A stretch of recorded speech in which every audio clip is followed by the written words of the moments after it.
নমস্কাৰ বন্ধু বান্ধৱীসকল, মই ৰিজৱান আহমেদ। আজিৰ এই অতি গুৰুত্বপূৰ্ণ ভিডিঅ'টোত আপোনাক স্বাগতম জনাইছোঁ।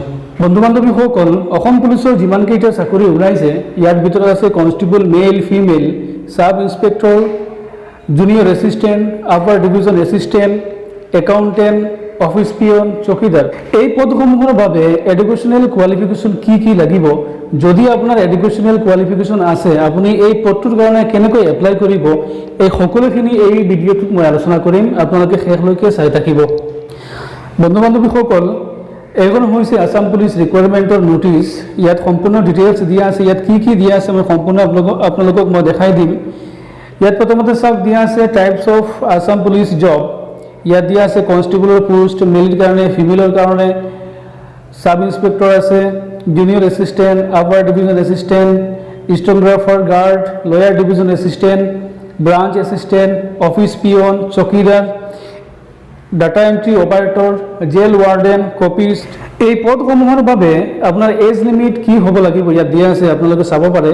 কনষ্টেবলৰ কাৰণে হ'ব লাগিব 18 to 25 ইয়াৰ্ছ আৰু সাব ইন্সপেক্টৰৰ কাৰণে হ'ব লাগিব 20 to 24 ইয়াৰ্ছ। আৰু আপোনালোকৰ এডুকেশ্যনেল কোৱালিফিকেশ্যন কি হ'ব লাগিব ইয়াত দিয়া আছে। কনষ্টেবলৰ কাৰণে হ'ব লাগিব 12 পাছ অৰ্থাৎ হাই ছেকেণ্ডেৰী পাছ হ'ব লাগিব। সাব ইন্সপেক্টৰৰ কাৰণে দিয়া আছে ডিপ্ল'মা ইন ইঞ্জিনিয়াৰিং যদি আপুনি কৰিছে। যদি আপুনি কৰা নাই তেনেহ'লে graduation from a recognised university or institute, যিকোনো এখন ৰিকগনাইজড ইউনিভাৰ্চিটিৰ পৰা আপুনি গ্ৰেজুৱেশ্যন কৰা হ'ব লাগিব। UDA অৰ্থাৎ আপাৰ ডিভিজন এছিষ্টেণ্ট কাম একাউণ্টেণ্ট, ইয়াৰ কাৰণে আপুনি কমাৰ্চত ডিগ্ৰী কৰিব লাগিব, অৰ্থাৎ আপুনি কমাৰ্চ কৰা হ'ব লাগিব।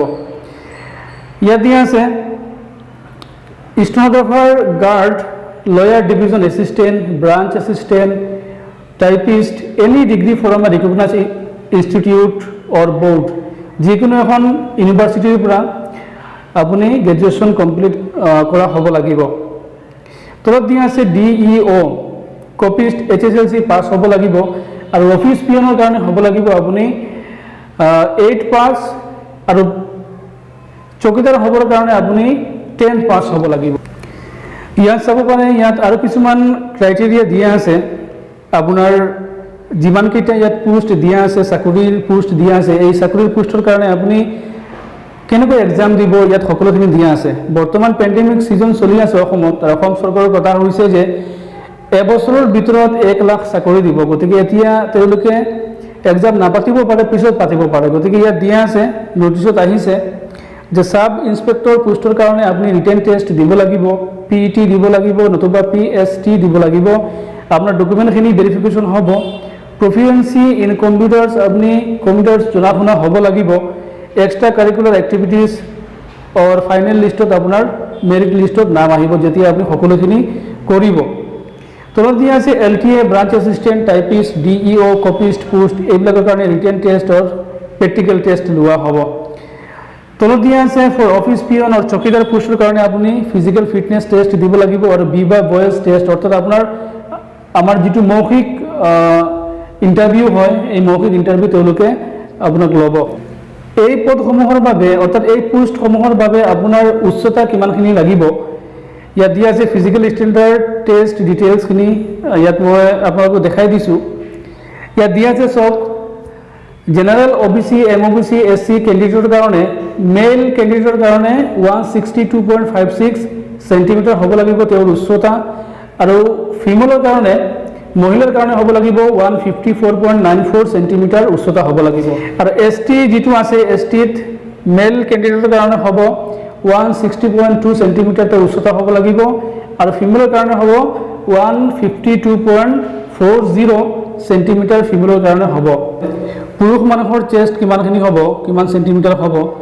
জেনেৰেল OBC, MOBC, SC ইয়াৰ কাৰণে হ'ব 80 চেণ্টিমিটাৰ চেষ্ট, আৰু ST যিটো আছে ইয়াৰ কেণ্ডিডেটৰ কাৰণে হ'ব লাগিব 78 নৰ্মেল, আৰু এক্সপাণ্ডেড হ'ব লাগিব 83। ফিজিকেল এফিচিয়েঞ্চি টেষ্ট ডিটেইলছ, পুৰুষ কেণ্ডিডেটৰ কাৰণে অৰ্থাৎ মেল কেণ্ডিডেটৰ কাৰণে 1600 মিটাৰ তেওঁলোকে ৰেচ কৰিব লাগিব, দৌৰিব লাগিব, আৰু ফিমেল কেণ্ডিডেটৰ কাৰণে 800 মিটাৰ তেওঁলোকে দৌৰিব লাগিব। লং জাম্পত দিয়া আছে 335 চেণ্টিমিটাৰ মিনিমাম ফৰ মেলৰ কাৰণে, আৰু ফিমেলৰ কাৰণে 244 চেণ্টিমিটাৰ মিনিমাম ফৰ ফিমেলৰ কাৰণে। তলত দিয়া আছে salary for Assam police jobs, যিমানখিনি জব আমি আগতে পাইছিলোঁ সেই জবৰ কাৰণে কিমানখিনি চেলাৰী আছে। UDA কাম একাউণ্টেণ্ট অৰ্থাৎ আপাৰ ডিভিজন এছিষ্টেণ্ট কাম একাউণ্টেণ্টৰ কাৰণে তেওঁৰ চেলাৰী হ'ব 35,000, লয়াৰ ডিভিজন এছিষ্টেণ্ট অথবা ব্ৰাঞ্চ এছিষ্টেণ্ট টাইপিষ্ট এওঁলোকৰ কাৰণে হ'ব 30,000, ডাটা এণ্ট্ৰি অপাৰেটৰ কাৰণে হ'ব 10,000, কপিষ্ট অফিচ পিয়ন আৰু চকীদাৰৰ কাৰণে হ'ব 9,000। যেতিয়া আপোনালোকে এই পদসমূহৰ বাবে এই চাকৰিসমূহৰ বাবে যেতিয়া আপুনি এপ্লাই কৰিব, এই এপ্লাই কৰাৰ সময়ত আপোনালোকৰ পৰা ফিজ ল'ব নে নল'ব এইটো অফিচিয়েল নটিফিকেশ্যন তেওঁলোকে পঠাব। যেতিয়া আপোনাৰ এক্সাম হ'ব, যেতিয়া এনাউন্সমেণ্ট ঘোষণা কৰিব তেতিয়া আপোনাক জনাই দিব। আৰু according to the category wise depend কৰিব। উদাহৰণস্বৰূপে SC ST OBC MOBC যিবিলাক কেটাগৰী আছে এই কেটাগৰী সকলৰ বাবে কিছু ৰেহাইমূলক ফিজ থাকিব পাৰে। অসম পুলিচৰ যিটো এক্সাম হ'ব এই এক্সামৰ পেটাৰ্ণটো ইয়াত দিয়া আছে।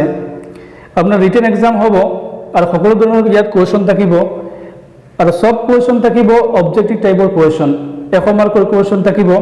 যদি আপুনি এটা ৰং আনসাৰ কৰে তেনেহ'লে আধা মাৰ্ক কাটা যাব। একাডেমিক সিজনৰ পৰা আপোনাৰ থাকিব 10 marks, practical test on the computer 20 মাৰ্কৰ কুৱেশ্যন থাকিব, এক্সট্ৰা কাৰিকুলাৰ এক্টিভিটিজ থাকিব, নেশ্যনেল ক্ৰেডিট কৰ্পছ NCCৰ পৰা আপোনাৰ 5 মাৰ্কৰ কুৱেশ্যন থাকিব, হোম গাৰ্ডছৰ পৰা 5 মাৰ্কৰ কুৱেশ্যন থাকিব, স্পৰ্টছৰ পৰা 10 মাৰ্কৰ কুৱেশ্যন থাকিব আৰু এক্সট্ৰা একাডেমিক এচিভমেণ্টছ ইয়াত থাকিব 10 মাৰ্ক। এই সকলোখিনি তথ্য মই আপোনাক জনাইছোঁ। আৰু যেতিয়া নটিফিকেশ্যন আহিব, অফিচিয়েল নটিফিকেশ্যন আহিব তেতিয়া আপুনি এপ্লাই কৰিব পাৰিব। বন্ধু বান্ধৱীসকল, অসম পুলিচৰ এই চাকৰিবিলাকৰ কাৰণে যদি আপোনাৰ হাতত এলিজিবিলিটি ক্ৰাইটেৰিয়া আছে তেনেহ'লে আপুনি নিশ্চিন্ত থাকক, আপোনাৰ চাকৰি হ'বই। যেতিয়া অফিচিয়েল নটিফিকেশ্যন আহিব তেতিয়া আপুনি এপ্লাই কৰিব পাৰিব। ভিডিঅ'টো ভাল লাগিলে আপোনালোকে লাইক কৰিব, কমেণ্ট কৰিব আৰু ছাবস্ক্ৰাইব কৰিব।